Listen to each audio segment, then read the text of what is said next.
Se hai 4 anos, Fátima Abal foi elixida alcaldesa de Cambados por sorpresa, a súa posible segunda investidura non vai ser menos emocionante. A socialistas o ten garantido o apoio do BNG.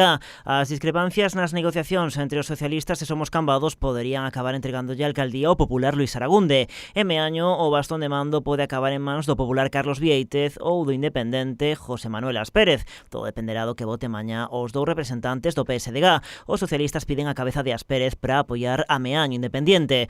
En Catoira mentres, o histórico feudo socialista pode pasar agora a mans do Bloque. Todo apunta a que Xan Castaño será alcalde grazas ao apoio dos 3 concelleiros do Partido Popular. E Meis, entre tanto, será o único edil do BNG o que faga alcaldesa a socialista Marta Giraldez. A suma dos seus votos permite desbancar do poder o veterano popular José Luis Pérez Estévez tras 20 anos na alcaldía.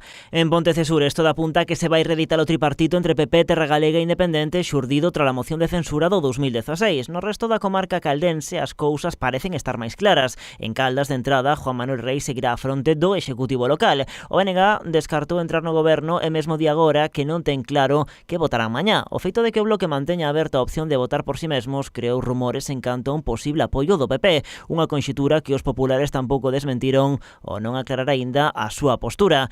En Sanxenxo, Vilanova, Moraña, Valga e Portas os plenos serán de trámite, o ter maioría absoluta ao Partido Popular. O mesmo ocorre na Illo, Grove, Vilagarcía e Cuntis, onde o PSDG goza tamén de maioría. Ese mesmo escenario repítese en Ribadumia coa maioría dos independentes e en Barro coa do BNG.